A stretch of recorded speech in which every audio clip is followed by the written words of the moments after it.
Primero de Samuel 17, vamos a ver la famosa historia de David y Goliat, que interesantemente también se utiliza para temas económicos. Cuando hablan de una empresa pequeña contra una empresa grande, dicen, nosotros somos David y ustedes son Goliat. O cuando mides 1,5 metros y te topas con alguien de 1,80 m, 1,75 m, y yo soy David y usted es Goliat. Entonces la historia de hoy es bastante conocida. Debo decir, hermanos, que es muy fácil también encontrar muchas malas interpretaciones. Esta historia la encontramos en 1 de Samuel 17, pero nosotros nos vamos a saltar unos cuantos versículos para llegar a esa historia. Permítame resumirles dónde nos encontramos y también permítanme darles breve instrucciones sobre un tema que a mí me parece interesante, importante, que usted como iglesia lo tenga, que está en el capítulo 16. No lo vamos a ver a profundidad, pero quiero considerarlo brevemente. Y es que, hermanos, algunos temas los estoy saltando por tema de la serie, pero son sumamente importantes que usted vaya a casa y diga, ¿y esto? ¿Qué pasó con esto? ¿Qué significa esto? Y estudie su escritura. Un breve contexto del capítulo 16. Lo voy a dividir por 2 escenas para que sea más fácil. Si usted tiene Biblia, raye su Biblia, hermanos. Sí, raye su Biblia. No en cuadernos. A mí no me gustan cuadernos porque luego los cuadernos se me pierden, pero la Biblia no. Entonces, raye su Biblia. No hay problema. La primera escena la tenemos como la elección y la unción de David, del versículo 1 al 13. Dios decide reemplazar a Saúl como rey debido a su corazón. Un tema bastante triste. Eligiendo a David, un joven pastor conforme al corazón de Dios a través del profeta Samuel. Y si usted recuerda, Dios le dice algo crucial a Samuel. El hombre mira lo que está delante de sus ojos, pero Jehová mira el corazón. Versículo 7. Así que hay que considerar en esta parte que David, el más joven y aparentemente insignificante de sus hermanos, es llamado al campo y es ungido como rey. Estas partecitas son importantes para el capítulo 17. La segunda cosa que vamos a tener que considerar en esta escena es que desde ese momento el Espíritu de Jehová viene a morar en David, mostrando que Dios elige y capacita a quienes van a ser sus siervos. La segunda escena, que está en el versículo 14 al 23, nos habla de que tras perder el favor de Dios, Saúl es atormentado por un espíritu malo. En esta situación, David es llamado al palacio como músico y escudero, sin que Saúl supiera. David es el ungido de Dios y a su tiempo va a ser puesto como rey. Sin que Saúl lo sepa, mientras David estaba tocando el arpa para ayudarle con su espíritu malo, está siendo entrenado para enfrentar los mayores desafíos que van a venir después. Porque David está puesto por Dios en el palacio para que se vaya enterando de cómo funcionan las cosas. Saúl no lo entendía, no lo comprendía, no sabía esto, pero David se está entrenando. Y es Dios quien está haciendo esto. Y es bueno preguntarnos, si Saúl no hubiera tenido un espíritu malo, no hubiera necesitado a David. Entonces por ahí está la voluntad de Dios de cómo funcionan las cosas. Lecciones del capítulo 16, brevemente lo digo. Primero, Dios elige por el corazón, no por la apariencia. Así que si alguien es guapo, delgado, fuerte, valiente, no va por ahí el tema. Le digo. Segundo, Dios prepara a sus siervos en silencio. Es una buena lección, hermanos. Dios prepara a sus siervos en silencio. Tercero, la providencia de Dios es asombrosa, porque hay detalles en todo lo que estamos viendo que es asombroso como Dios va poniendo todas las cosas en su tiempo y conforme a su voluntad, pero es la providencia de Dios. Esas son las lecciones del capítulo 16. Ahora, hay varios temas que yo estoy omitiendo, pero espero que usted vaya a casa y se haga preguntas sobre los textos que estamos viendo. Por ejemplo, cuando ves a Samuel yendo a Belén y todos asustados de que va a venir Samuel, eso nos habla de cómo eran vistos los profetas. Decía una persona, yo no entiendo cómo hoy los profetas o los que se llaman profetas están rodeados de personas, son populares. Cuando nosotros vamos a la escritura, los profetas no son nada populares. Cuando iba un profeta, la gente tenía miedo. Entonces hoy los que se llaman profetas son muy, muy populares, pero eso es contrario a lo que dice la escritura, porque si venía un profeta a tu casa, ten cuidado, porque algo malo hiciste. Entonces le tenían miedo, le tenían terror al profeta. Y es que el llamado a la profecía, que no tiene nada que ver con tiempos futuros, hoy es lo que dice la escritura, es interpretación de la escritura. Eso es el llamado a la profecía. El llamado a la profecía es un ministerio solitario. Sí, los que son llamados a interpretar la escritura y hablar sobre la escritura son solitarios, es un ministerio solitario. Les vas a caer mal.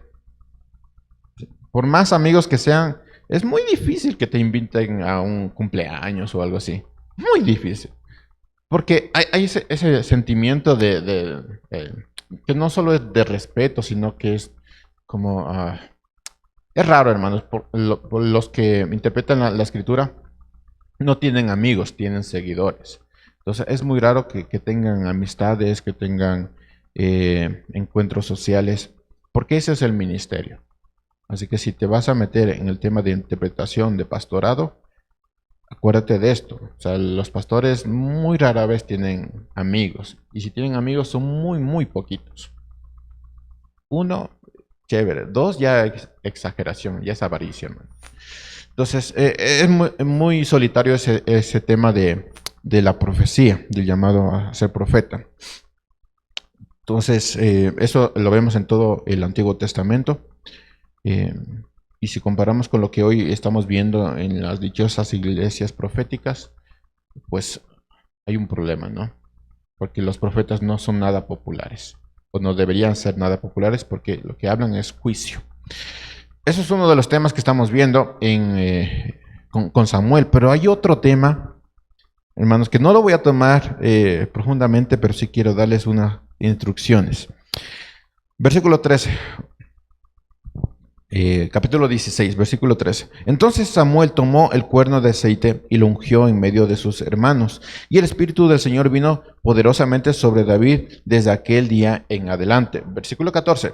El Espíritu del Señor se apartó de Saúl y un espíritu malo de parte del Señor lo atormentaba. Entonces, el tema ahí, hermanos, si lo tomáramos como predicación, el tema sería ahí las posesiones demoníacas. Ese sería el tema. Y si se dan cuenta, está entre la primera escena y la segunda escena del capítulo 16. Así que es un texto importante que lo estamos omitiendo, pero no voy a profundizar, pero sí quiero darles algunas instrucciones sobre esto, porque es parte de nuestra doctrina y no quiero perder la oportunidad porque no sé cuándo lo voy a tomar después. Así que, hermanos, el tema ahí sería las posesiones demoníacas. Y voy a hacerme varias preguntas para que usted lo tenga en cuenta. Primero, ¿existen los espíritus malos que atormentan? Bíblicamente, sí. La Biblia afirma que los espíritus malos existen, también llamados los demonios, que pueden atormentar a las personas. Sin embargo, y aquí está lo importante, este tema puede ser muy diferente a lo que comúnmente nosotros pensamos o imaginamos. Y me planteo otra pregunta. ¿Pueden los espíritus malos atormentar a un creyente? Hermanos, la única forma en que un espíritu malo puede atormentar a una persona es que ésta no tenga el Espíritu Santo. Esa es la única forma. La escritura es muy clara, hermanos, en cuanto a esto. Dice que aquellos que son creyentes en Cristo y que han sido sellados por el Espíritu Santo están protegidos de las posesiones demoníacas, según Efesios 1, del 13 al 14. En otras palabras, si nosotros somos templo del Espíritu Santo, como lo dice 1 Corintios 6, es imposible que un espíritu maligno habite en nosotros. ¿Saben por qué? Porque el Espíritu Santo no comparte su morada con otro espíritu. Así que si tú tienes el Espíritu Santo, es imposible que un espíritu malo habite en ti, ya que Dios es soberano y ningún poder está sobre él, como lo afirma 1 de Juan 4:4. Entonces, ¿qué ocurre con aquellas personas que son atormentadas? La única explicación para que una persona sea poseída o atormentada por un espíritu maligno es que esta persona no tenga el Espíritu Santo. Lo cual indica que dicha persona es inconversa.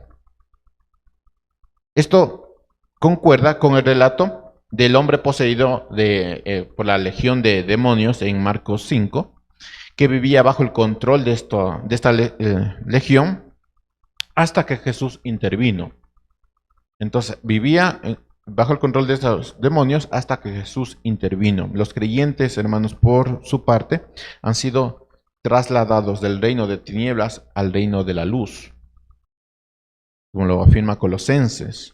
Esto significa que Satanás y sus demonios no tienen ninguna autoridad de poseer o controlar a un cristiano nacido de nuevo. Y aquí viene la segunda parte que debemos responder. ¿Es peligroso echar a un demonio? Hermanos, es peligroso echar a un demonio. La Biblia no nos da ningún mandato explícito ni instrucciones para echar demonios como práctica general de un creyente.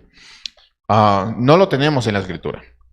Si alguien dice, pues, en mi iglesia echamos demonios cada día, cada domingo, hay un problema en tu iglesia. Porque en la Biblia no nos dice que esto debería ser una práctica general de la iglesia. Los únicos que tenían el poder y la autoridad específica para echar demonios eran Jesús y los apóstoles. Y en ese momento actuaron porque deberían autentificar el mensaje de la cruz. Entonces ellos echaban demonios para autentificar su mensaje. Ya dado el mensaje, ya no tenemos poder para echar demonios. El único poder que nosotros tenemos es la misma escritura. Así que intentar expulsar demonios por nuestras propias fuerzas es inútil y a veces incluso bastante peligroso, como lo demuestra el caso de los hijos de Seba. ¿Se acuerdan eso en Hechos 19, donde ellos empezaron a echar demonios y decían por el nombre de Pablo y aparece un demonio y le dice a Pablo lo conozco, pero a ustedes no? Entonces es bastante peligroso dedicarse a estos temas. Este incidente demuestra que solo el poder de Dios puede echar demonios, pero en un contexto específico, en un contexto bíblico. En lugar de centrarnos en expulsar demonios, nuestra misión es predicar el Evangelio. A eso nos mandó, no a echar demonios, sino a predicar el Evangelio. Cada persona que cree en Dios recibe el Espíritu Santo, por lo tanto es liberada del poder demoníaco. Así que ningún creyente puede tener un espíritu demoníaco, porque el Espíritu de Dios no comparte su morada. Por lo tanto, es imposible. La única razón por la que una persona puede estar atormentada por un espíritu es porque no es conversa, no es cristiana. Entonces, la única forma de que esta persona sea liberada del poder demoníaco no es echarle agua bendita, ni decirle, úchale, espíritu malo. Es predicar el Evangelio, porque el poder que está por encima de los demonios es el poder de Dios. Es la única forma. Entonces el texto de Mateo 12 nos advierte que si un espíritu inmundo es expulsado de una persona, pero esta persona no se arrepiente, 7 espíritus más llegan a él. Entonces echar un demonio, hermanos, es sumamente peligroso. ¿Por qué? Por un momento puede estar tranquilo el tema, pero está vacío. Entonces, como no está el Espíritu Santo ahí, entonces vienen más a ocupar ese lugar. Jesús enfatizó que el verdadero cambio viene cuando una persona cree en el Evangelio y el Espíritu Santo empieza a morar en nosotros, asegurando su protección contra los espíritus demoníacos. Sin esta regeneración, cualquier intento de liberar a alguien solo es temporal y podría ser bastante peligroso e incluso puede tener consecuencias más perjudiciales de las que nosotros podemos imaginar. Entonces el problema de echar a estos espíritus demoníacos está en que la persona, si no cree, si no habita el Espíritu Santo en esta persona, pues va a ser peor todavía. ¿Sí? Y las manifestaciones de los espíritus demoníacos, hermanos, son también distintas a lo que nosotros podríamos pensar. ¿O no se acuerdan cuando Pedro le decía, pero no, Señor, no queremos que vayas a la cruz? Que dijo Jesús, apártate de mí, Satanás. No estuvo Pedro ahí botando espuma, ni dando revuelcos, ni subiéndose por las paredes, ni la cabeza se le dio vueltas. No, lo dijo naturalmente. Y así actúan los espíritus malos cuando tú no tienes al Espíritu de Dios. Así que la manifestación también puede ser distinta. Por ello, el enfoque bíblico no está en echar demonios. No hay instrucciones en la Escritura para la iglesia de que echemos demonios. El enfoque bíblico es predicar el Evangelio para que las personas sean salvas y transformadas por el poder de Dios. El resto es cosa del Espíritu Santo. Y como lo vemos con Saúl, Saúl fue atormentado por un espíritu malo porque el Espíritu de Dios ya no estaba con él. Así que fuera el Espíritu de Dios, entra el espíritu malo. Una persona que está atormentada por espíritus malos es una persona que no tiene el Espíritu de Dios. Y los creyentes somos sellados por el Espíritu de Dios. Por lo tanto, los demonios no tienen autoridad sobre nosotros. Eso es imposible. Así que si alguien de aquí va a levantarse, va a levitar, va a salir volando, yo le digo que esa persona es inconversa. Sí. Un cristiano no puede ser atormentado por un espíritu malo. Regresando al relato de David, capítulo 17, voy a dividir el sermón en 3 puntos. El gigante que desafió, la batalla que nadie quería enfrentar y el gigante que ha caído. Primer punto, el gigante que desafió. Permítame resumir en los primeros 3 versículos. Hay una guerra entre los israelitas y los filisteos. Los dos ejércitos se habían colocado cada uno frente al otro. En un monte estaba uno, en otro monte estaba otro, y en medio había un valle llamado el Valle de Elá. En el bando de los filisteos hay un gigante que retaba a los israelitas para pelear contra él. Y esto, dicen algunos expertos, que era muy común que viniera un héroe de un bando y dijera, pues pelea conmigo, y si ganas, pues no hay batalla y lo resolvemos ahí. Esto era muy, muy común.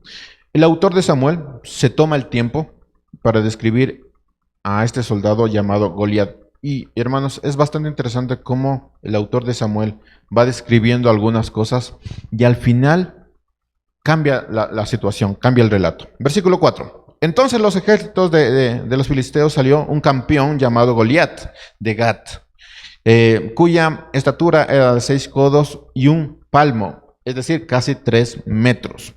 Tenía un casco de bronce sobre la cabeza y llevaba puesta una cota de malla. Y el peso de la cota era de 5,000 ciclos, es decir, 57 kilos. Tenía también grebas de bronce en la pierna y una jabalina de bronce colgada entre los hombros. El asta de su lanza era como un rodillo de telar y la punta de su lanza pesaba 600 kilos, es decir, 600 ciclos, 6,48 kilos. Y el escudero iba delante de él. Hermanos, si usted lee esta descripción de este gigante con esta armadura, por más habilidoso que sea, por más atlético que sea, usted lo pensaría muchas veces para enfrentar a esta persona, porque está enorme y está bien equipado. Tranquilamente, hermanos, desde lejos podría verse como un gran soldado. Entonces, es muy difícil que uno de nosotros, de no más de 1,80 m, podría enfrentarse a esta persona, por más habilidoso que uno crea que es. Versículo 8. Goliat se paró y gritó a las filas de Israel: ¿para qué han salido a ponerse en orden de batalla? ¿Acaso no soy yo filisteo y ustedes siervos de Saúl? Escojan un hombre que venga contra mí. Si es capaz de pelear conmigo y matarme, entonces seremos sus siervos, pero si yo lo venzo y lo mato, entonces ustedes serán nuestros siervos y nos servirán. De nuevo el filisteo dijo: hoy desafío a las filas de Israel, denme un hombre para que luchemos mano a mano. Cuando Saúl y todo Israel oyeron estas palabras del filisteo, se acobardaron y tuvieron gran temor. Y si usted conoce la historia de Saúl, sabrá que él era muy alto y muy fuerte. Así que si Saúl, primero siendo el rey, el más grande de todos los israelitas, más fuerte, tuvo miedo, también los demás tuvieron miedo. Además de la descripción de Goliat que tenemos aquí, el autor de Samuel enfatiza que la palabra desafío. Y él dice, primero, hay un desafío, y segundo, ese desafío es enorme. O sea, y hay un problema, y ese problema es enorme. Y es aquí donde debemos empezar a tener cuidado, porque aquí empiezan a darse las malas interpretaciones de ese texto. Debemos tener cuidado de tergiversar el texto, darle otro sentido, porque es muy fácil quitar el propósito del texto, es muy fácil quitar lo que el autor de Samuel está tratando de decir. Y es que el desafío no era para una persona. Goliat estaba desafiando a Dios, y eso es lo que quiere el autor de 1 Samuel, que nosotros entendamos. El desafío no era una sola persona, era desafiar al ejército de Dios. Los versículos 12 al 16 nos dicen que David era el hijo menor de Isaí, quien tenía 8 hijos, mientras sus 3 hermanos mayores luchaban con Saúl. Bueno, intentaban luchar con Saúl. David cuidaba el rebaño en Belén. Durante 40 días, Goliat desafiaba a Israel cada mañana y cada tarde. Es decir, para el momento en que David va a llegar al campo de batalla, ya había desafiado a Goliat 80 veces. Y ninguna de esas veces alguien salió a pelear. Y no los culpo, hermanos, estaba grandote. Ninguno de nosotros va a salir a pelear. Del versículo 17 al 19... nos dice que Isaí le pidió a David que llevara a sus hermanos que estaban en el ejército una carga de grano tostado, 10 panes y 10 quesos para el capitán. También le encargó que fuera al campamento en el valle de Elad, donde estaban luchando contra los filisteos, para ver cómo estaban sus hermanos y traerles noticias de la batalla. Entonces, para que se imaginen, Isaí estaba en su casa, en Belén, pensando que los israelitas estaban peleando con los filisteos. ¿Pero qué estaban haciendo los israelitas? Ocultándose. No había batalla. Y Isaí, preocupado por sus hijos, le manda a David diciendo: ve al campo de batalla. Y ahí vemos la preferencia, ¿no? Del pobre David. Ve al campo de batalla y dale esto a tus hermanos que están luchando por el país. Entonces, justamente cuando Goliat desafía una vez más a Israel, David llega al campo de batalla para entregar el encargo a sus hermanos. Y se da cuenta, hermanos, que no estaban luchando, sino que estaban metidos en el campamento, estaban asustados.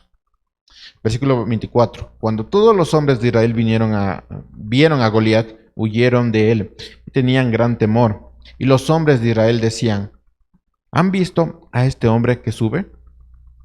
Ciertamente sube para desafiar a Israel. El rey colmará con grandes riquezas al que lo mate, le dará su hija y hará libre en Israel a la casa de su padre. Es decir, ya no vas a dar impuestos, vas a ser libre. Y aquí vemos otra cosa que el autor de Samuel estaba tratando de enfatizar. Primero, decía, hay un desafío. Segundo, el desafío es grande, por eso vemos los detalles de Goliat. Y tercero, las personas tenían gran temor, incluido Saúl. A pesar de las grandes recompensas que Saúl había dicho al pueblo que iban a tener, todos tenían miedo. Muchos han de haber pensado, pero ¿de qué me sirve tener dinero si voy a estar muerto? Entonces todos tenían miedo y estaban metidos en su campamento.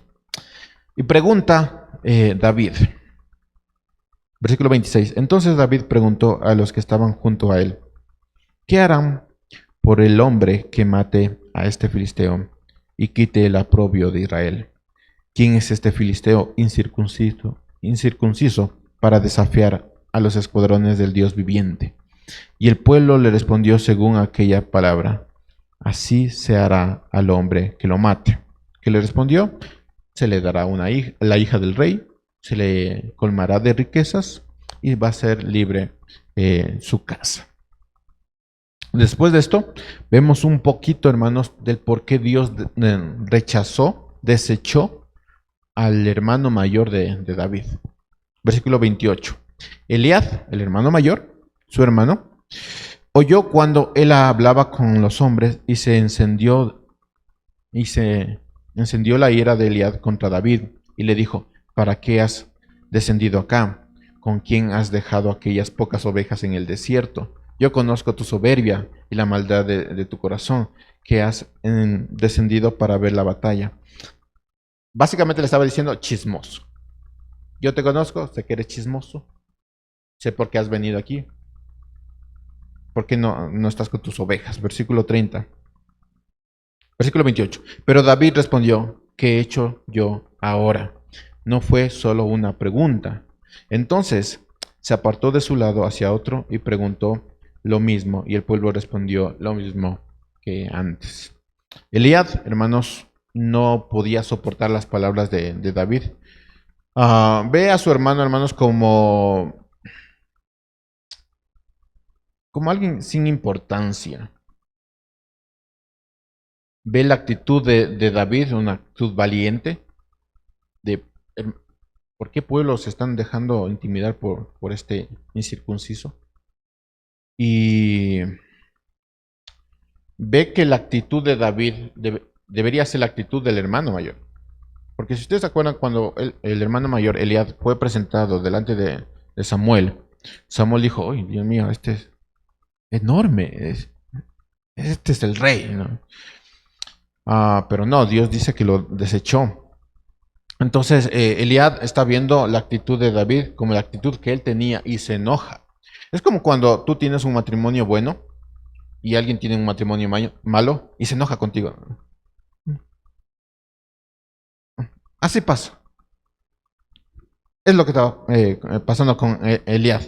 David tenía la actitud correcta y Eliab se enoja por la actitud de David.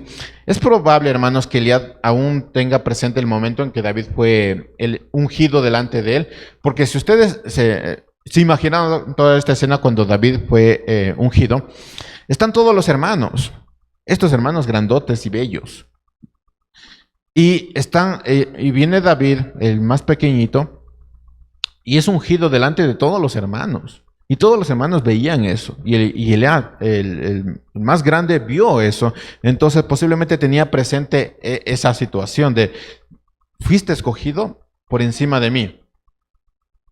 También es posible que Eliab ya se sintiera superior de sus hermanos mucho antes de este evento, alimentando su resentimiento contra David. Hay algo más que no lo dice el texto, pero hermanos, Eliab y los dos hermanos siguientes posiblemente ya eran soldados. Es probable que cuando el ejército de Saúl, ¿se acuerdan? Capítulo 15, el ejército de Saúl desobedece la voluntad de Dios y va y captura todo lo mejor del pueblo que tenía que haber matado.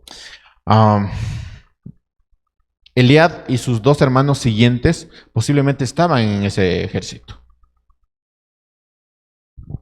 Entonces, esto podría explicar por qué Eliab fue rechazado por Dios de la misma manera que fue rechazado Saúl. De hecho, son las mismas palabras que está utilizando, porque Eliab era parte de ese ejército que desobedeció a Dios. Y viene un muchachito de 15 años, se supone que tenía 15 años ahí, y tiene una actitud diferente a Eliab, y Eliab responde enojándose.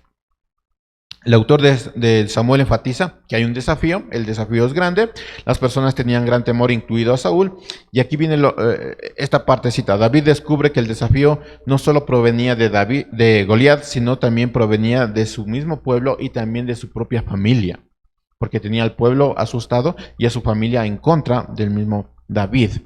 Entonces el desafío se vuelve mucho más grande. Versículo 31. Cuando se supieron las palabras que David había hablado, se lo dijeron a Saúl, y él lo hizo venir. Y dijo David a Saúl: no se desaliente el corazón de nadie a causa de él. Su siervo irá y peleará con este filisteo. Entonces Saúl dijo a David: tú no puedes ir contra este filisteo a pelear con él, porque tú eres un muchacho y él ha sido un guerrero desde su juventud. Ahora, hermanos, les voy a ser sincero, y posiblemente todos vamos a estar de acuerdo con esto. Si tú vieras a Goliat y luego viene David, de 15 años más o menos, flaco, no tiene ninguna experiencia en batalla, y dijera: yo voy a pelear con Goliat. Si yo estuviera en esa situación, probablemente también habría dudado de David. Además que se están dando cosas importantes aquí, y es el tema del territorio y la nación. Así que si perdía David, se acababa todo. Así que yo también iba a dudar de David. Le digo desde mi perspectiva de un hombre adulto, con cierta experiencia y edad. Pero hermanos, esto es algo que nosotros debemos aprender. Los jóvenes tienen mucho que aportar. Se dice que los jóvenes son el motor de la iglesia, y los jóvenes tienen mucho que aportar. Es importante que no olvidemos esta partecita, porque a veces desde nuestra posición de disque adultos maduros nos olvidamos que los jóvenes tienen mucho que aportar y que la juventud es una herramienta poderosa en las manos de Dios. Así que debemos de dejar de mirar como nosotros miramos, como el hombre mira, y empezar a mirar como Dios mira, que mira el corazón, no tanto la cara arrugada que tenemos. Mira el corazón. Se dice que el corazón nunca se arruga. Así que Dios mira el corazón. Y esto no significa, hermanos, que deberíamos aceptar todo lo que los jóvenes digan o propongan. Porque, hermanos, estamos hablando de un contexto de David. David había cultivado un celo genuino por Dios, una pasión visible que inspiraba a los demás y un deseo sincero por servir. Entonces no solo estamos hablando aquí de aceptar todo lo que los jóvenes digan, sino estamos hablando de jóvenes que han cultivado lo que David tenía. Y yo estoy seguro, hermanos, que si un joven hace eso, que tiene un celo genuino, una pasión visible y un deseo sincero de servir, Dios va a posicionarlo en primera fila. Y ninguno de nosotros, por más adultos que seamos o por más enojones que seamos, vamos a poder impedir eso, porque Dios es el que pone a las personas.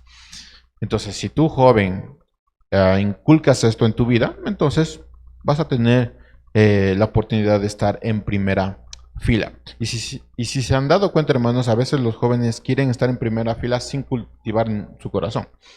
Quieren hablar y proponer cosas sin cultivar su corazón. Y la razón por la cual no eres atendido es porque Dios no ha atendido tus palabras. Porque según tu corazón, Dios te va a posicionar en primera fila si has cultivado lo que cultivó David. Dios, hermanos, es el que evalúa, Dios es el que levanta, Dios es el que posiciona a cada uno en el lugar correspondiente. Y aquí vemos a un joven de 15 años con un corazón entregado al Señor, poniéndose en primera fila. Y ninguno de los adultos, ni el hermano mayor, pudo impedir eso. Y es lo que deberíamos aprender en esta partecita. Y esta lección continúa, hermanos, porque vemos a Saúl intentando que David se pusiera su armadura. Es como cuando un padre quiere que su hijo piense, actúe y se comporte como él, exactamente como él. De hecho, hay algunos libros que hablan sobre esta adolescencia extendida, que ves a los padres vistiéndose como sus hijos para que haya conexión. Olvidando, hermanos, que el joven ya tiene su propia vestimenta y su forma de ser. Pero lo vuelvo a decir, hermanos, estamos viendo en un contexto de David. Así que si tú tienes el corazón de David, sabes que vístete como quieras. ¿Por qué? Porque te vas a vestir santamente. Es la regla. Si no, entonces ahí están los adultos para que les digan cómo deberían vestir y cómo deberían actuar. Versículo 36. Su siervo ha matado tanto al león, le dice David, su siervo ha matado tanto al león como al oso, y este filisteo incircunciso será como uno de ellos, porque ha desafiado a los escuadrones del Dios viviente. Y David añadió, el Señor que me ha librado de las garras del león y de las garras del oso, me librará de las manos de los filisteos. Y Saúl dijo a David, ve y que el Señor sea contigo. Y me volví a enojar con Saúl. Porque si ustedes recuerdan, Saúl no está con el Señor. Y le dice, ve, que el Señor esté contigo. Y me volví a enojar con Saúl. Porque yo decía, qué descaro, ¿no? Porque él tenía que estar en el campo de batalla. Versículo 38. Saúl vistió a David con sus ropajes militares, le puso un casco de bronce en la cabeza y lo cubrió con una armadura. Y yo pienso, hermanos, que no fue porque le estaba ayudando a David. Yo pienso, conociéndole a Saúl, que lo que estaba tratando de hacer es que si David iba al campo de batalla vestido con los ropajes de Saúl, estaba diciendo, mira, ahí está Saúl. O ahí está un siervo de Saúl. O ahí está ahí está Saúl. Yo creo que era por eso de, no, David, estás yendo desnudo, mejor ponte mi ropa. No, yo creo que Saúl le estaba poniendo su ropaje para que las demás personas pensaran que era Saúl, o por lo menos que era siervo de Saúl. Lo mismo que pasa cuando un padre intenta que su hijo sea como él, ¿no? No intenta que su hijo cultive un corazón conforme al Señor, sino que sea representante de él. Versículo 39. David se ciñó la espada sobre sus ropas militares y trató de caminar, pues no se las había probado antes. Entonces David dijo a Saúl, no puedo caminar con esto, pues no tengo experiencia con ellas. David se las quitó y tomando su cayado en la mano, escogió del arroyo 5 piedras lisas y las puso en el saco del pastor que tenía y el zurrón, y con la honda en la mano se acercó al filisteo. Y aquí viene el segundo punto, la batalla que nadie quería enfrentar. Hermanos, es importante que notemos cómo llega David al campo de batalla. David pensó esto del gigante. Versículo 26. ¿Quién es este filisteo incircunciso para desafiar a los escuadrones del Dios viviente? David vio a un incircunciso desafiando a los escuadrones del Dios viviente. Y así es como veían los demás israelitas. Versículo 24. Cuando todos los hombres de Israel vieron a Goliat, huyeron de él y tenían gran temor. Es decir, para ponerlo en palabras simples, David estaba viendo algo que nadie podría ver, lo que hizo que tuviera una actitud distinta. Mis hermanos, el enfoque del texto no está en la valentía ni la pelea contra los gigantes, sino en cómo nosotros percibimos la situación. ¿Qué vio David? Un circunciso. ¿Qué vio los demás? Un gigante. Así que David veía a alguien que desafiaba al Dios viviente y los demás veían a alguien como más grande que ellos, más fuerte que ellos. Así que el énfasis del autor de Primera de Samuel no está en que nosotros digamos, tenemos cada uno gigantes y tenemos que pelear con los gigantes. No, el enfoque está en cómo nosotros vemos las situaciones. Hermanos, la manera en que percibes las cosas determinarán el camino que tú eliges, las decisiones que tomas y la actitud que adoptas. Miren el siguiente verso, teniendo en cuenta lo que acabo de decir, versículo 36. Su siervo ha matado tanto al león como al oso. ¿Usted ha matado un león y un oso? Hermanos, a mí me da miedo las ratas. Ni león ni oso. Y David mataba leones y osos. No veía que eran grandotes, sino veía, estos animales están tratando de matar a mis ovejas. Y veía la situación de diferente manera. Y este filisteo continúa, y este filisteo incircunciso será como uno de ellos, porque ha desafiado a los escuadrones del Dios viviente, y aquí cambia todo. Cuando tú miras las cosas de diferente manera, cambia tu perspectiva de las cosas. David no estaba viendo a un gigante, estaba viendo a una persona que estaba desafiando a los escuadrones del Dios viviente. Versículo 37. Y David añadió, el Señor que me ha librado de las garras del león y de las garras del oso, me librará de la mano de este filisteo. Y David dice, lo que ahora voy a hacer, yo ya lo he hecho. Yo ya he matado al león, ya he matado al oso, así que lo que voy a hacer ahora con el filisteo, ya lo he hecho. David vio a alguien más grande y superior a Goliat. ¿Y quién era? El Dios viviente. Versículo 40. Y tomando su callado en la mano, escogió del arroyo 5 piedras lisas y las puso en el saco del pastor que tenía y en el zurrón, que con la honda en la mano se acercó al filisteo. El filisteo vino y se fue acercando a David con su escudero delante de él. Cuando el filisteo miró y vio a David, lo tuvo en poco porque era un muchacho rubio y bien parecido. El autor de Samuel enfatiza que hay un desafío. Este desafío es grande. Las personas tenían gran temor, incluido Saúl. David descubre que el desafío no solo estaba en Goliat, sino también del pueblo y de su propia familia. Y existen, hermanos, diferencias de perspectiva de una sola situación. Los israelitas veían un gigante, David vio a alguien que estaba desafiando al Dios viviente. Goliat ve al gigante como un filisteo incircunciso que está desafiando a Dios. Goliat mira a David como un oponente fácil. De hecho, me lo imaginaba, hermanos, porque dice que se acercaba a David. Y yo creo que David era tan pequeñito que tuvo que acercarse a Goliat mucho, hasta que lo vio. Lo que Goliat está viendo es a un oponente muy fácil de vencer. Así que todo cambia, hermanos, cuando las perspectivas, según nuestras perspectivas, cambian nuestra conducta, nuestras decisiones, todo cambia. Entonces, Goliat estaba viendo a un muchacho que le podría vencer de una patada, y David estaba viendo a alguien que había desafiado al Dios viviente.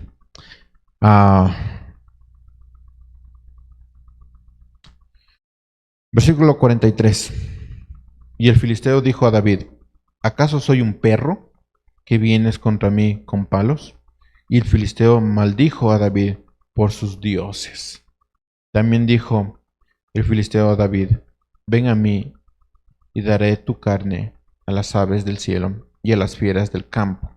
Entonces David dijo al filisteo, tú vienes a mí con espada, lanza y jabalina, pero yo vengo a ti con el nombre del Señor de los ejércitos, el Dios de los escuadrones de Israel, a quien tú has desafiado. ¿Ven? Diferentes perspectivas. Recuerden, hermanos, esto es un asunto de perspectivas. Goliat ve frente a él a un muchacho de 15 años. David ve a alguien que ha desafiado a Dios. Una persona tan insignificante que si no se dieron cuenta, se lo digo yo, ni siquiera le llama Goliat ni gigante, le llama ese filisteo. Además, David se ve a sí mismo como un instrumento de Dios. Versículo 46, el Señor te entregará hoy en mis manos, y yo te derribaré y te cortaré la cabeza, y daré hoy los cadáveres del ejército de los filisteos a las aves del cielo y a las fieras de la tierra, para que toda la tierra sepa que hay un Dios en Israel, y para que toda esta asamblea sepa que el Señor no libra ni con espada ni con lanza, porque la batalla, ¿de quién era?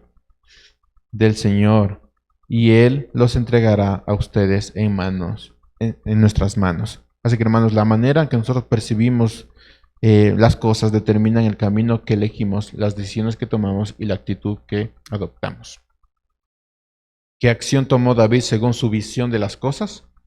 Esto lo llevó a estar al frente del campo de batalla.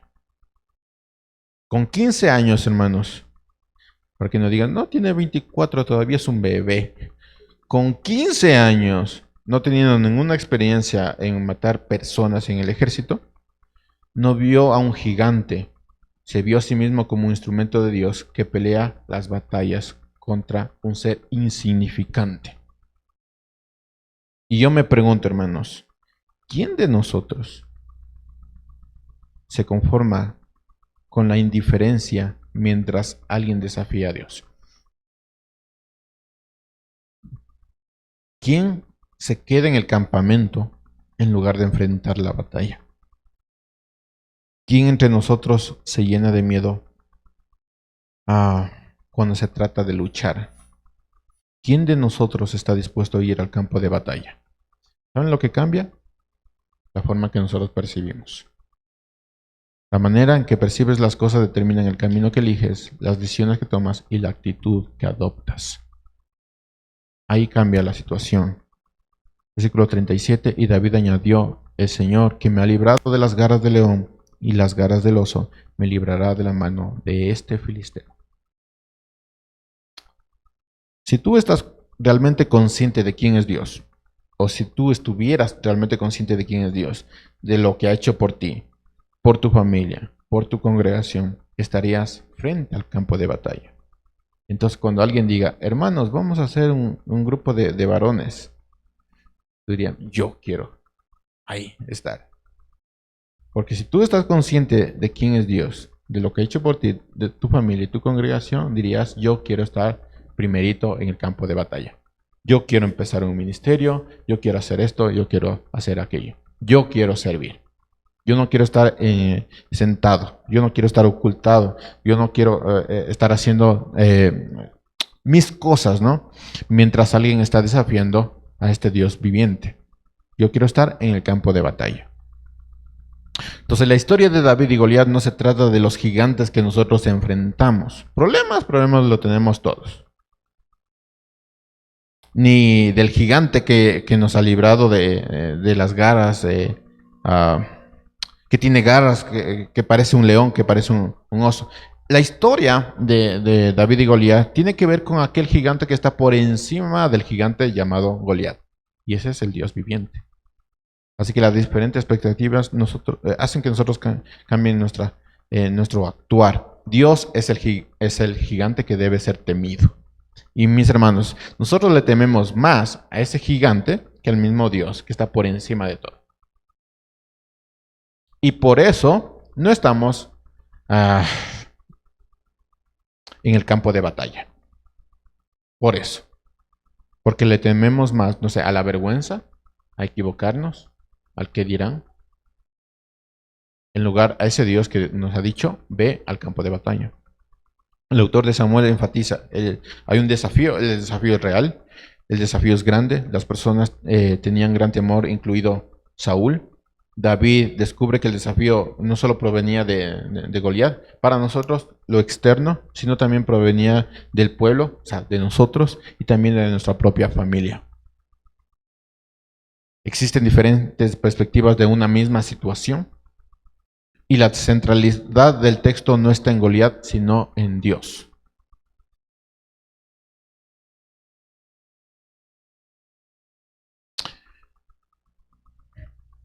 Hermanos, el relato no se centra en el gigante, sino en la actitud de aquellos llamados a ser parte del escuadrón del Dios viviente. Esa es la centralidad. Punto número 3, el gigante ha caído. Versículo 48. Sucedió que cuando el filisteo se levantó y se fue acercándose para enfrentar a David, este corrió rápidamente hacia el frente de batalla para enfrentar al filisteo. Ven cómo tiene una actitud de yo voy al frente, yo corro. Versículo 49, David metió la mano en su saco, sacó de él una piedra la lanzó con la honda y hirió al filisteo en la frente. La piedra se hundió en su frente y Goliat cayó a tierra sobre su rostro. Es impresionante, hermanos, que el autor de Primera de Samuel se haya detenido a dar tantas referencias de cómo era el gigante, de lo que estaba sucediendo, y en 4 versículos dice, se acabó. Versículo 50, y así venció David al filisteo con una honda y una piedra, e hirió al filisteo y lo mató. Pero no había espada en la mano de David. Entonces David corrió y se puso sobre el filisteo, tomó su espada, mis hermanos, que creo que no podía sostenerla, la sacó de la vaina y lo mató, cortándole la cabeza con ella. Cuando los filisteos vieron que su campeón estaba muerto, huyeron. Yo me preguntaba, ¿el trato no era que iban a ser siervos de los israelitas? Hermanos, la centralidad del texto no está en Goliat, sino en quién es Dios. Una pequeña piedra en manos de un joven de 15 años utilizada por Dios para pelear su batalla.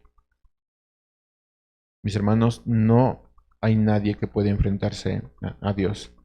Y como dice el dicho popular, Goliat ni siquiera le sirvió para el arranque para Dios. Una piedrecita bastó. Y a veces nosotros quejándonos por los gigantes que dice que tenemos. Goliat cayó de frente delante del Dios viviente. Y esa imagen, hermanos, es la misma imagen que nosotros tenemos en Primera de Samuel, cuando habla de estos dioses de los filisteos que caían delante del arca. El gigante cayó delante del pueblo, o sea, cayó de frente delante del pueblo, como si un dios cayera delante del arca. No hay nadie más poderoso que nuestro Dios viviente. Eso es lo que estaba diciendo cuando el gigante empezaba a caer. Hermanos, los hombres caen, las imágenes caen, los ídolos caen, los tiempos caen, las ideologías van a caer. Hasta los mismos demonios están bajo el servicio de nuestro Dios. ¿Quién entendiendo todo esto no va a estar en el campo de batalla, en primera fila? Solo aquella persona que tiene una perspectiva correcta de las cosas. Así que en lugar de meternos en nuestro campamento y estar refugiados porque tenemos miedo, entendiendo quién es nuestro Dios, este Dios viviente, deberíamos estar en el campo de batalla, sirviendo, haciendo cosas, expandiendo el Evangelio, instruyéndonos unos a los otros. Hermanos, la historia de David y Goliat no se trata simplemente de un joven valiente enfrentándose a gigantes formidables. Si tú lo has visto de esta manera, si tú eres un joven y lo has visto de esta manera, estás equivocado. Porque el corazón de David era muy diferente. Tampoco es una metáfora sobre cómo nosotros con nuestras propias fuerzas podemos vencer a los desafíos de la vida. El corazón de este relato está en que la fe inquebrantable de Dios, de David en Dios, hace que nosotros tengamos una perspectiva, un camino, unas decisiones diferentes. David entendió algo que todos los demás no habían entendido, incluido el rey Saúl, que parecía el más fuerte de todos. Goliat no estaba desafiando a los soldados de Israel, sino al Dios que los había sostenido, que los había liberado, que los había puesto en el campo de batalla. Por eso David no se enfocó en el tamaño del gigante ni en la magnitud de la amenaza. Lo que hizo es poner su confianza en la grandeza y la fidelidad de Dios. Él me libró de las garras del león y del oso, también lo hará con este filisteo. Así que, ¿qué podemos aprender de esto? 3 cosas. Primero, el verdadero enfoque está en Dios y no en los gigantes. Este texto no es para que tú digas, tengo el poder para lidiar con los gigantes de la vida. No, el texto no habla de eso, habla de Dios. Las peleas son de Dios. Y Él va a batallar y nosotros somos simplemente instrumentos. Segundo, el temor cede cuando confiamos en el Dios viviente. Cuando tenemos la perspectiva correcta, el temor va a ceder. Y tercero, la verdadera valentía proviene de la fe. Usted notó que David ni siquiera se fijó en la estatura, ni en cómo estaba vestido, en nada. La valentía provenía de la fe de David, no en lo que él estaba viendo. Y tenía 15 años, hermanos. Ya más de 30, como que sigas teniendo miedo de servir al Señor, como que dices, algo no está bien. Entonces, hermanos, al cerrar este mensaje tenemos que recordar que no importa cuán grande sea el desafío que tú tengas en la vida, lo que realmente importa es que sirvamos al Dios viviente. Los desafíos van a estar ahí. Los gigantes van a estar ahí. No importan, hermanos. Es lo que está tratando de decir el autor de 1 de Samuel. No importa. Lo importante aquí es el Dios viviente. Eso es lo importante. Que sirvamos al Dios viviente, eso es lo importante. Los hombres van a caer, las imágenes van a caer, los ídolos van a caer, los tiempos van a caer, las ideologías van a caer, hermanos. En algún momento van a caer. Luchar con tanta ideología, hermanos, ¿para qué? Hasta los mismos demonios están al servicio de Dios. Enfócate en el Dios viviente, enfócate en servir al Dios viviente, enfócate en Cristo. En eso deberíamos estar pensando cuando vemos este texto. Ese es el centro del mensaje del autor de 1 de Samuel. Enfócate en Cristo. Él es el gigante. Él es el gigante que debería ser temido, no los demás.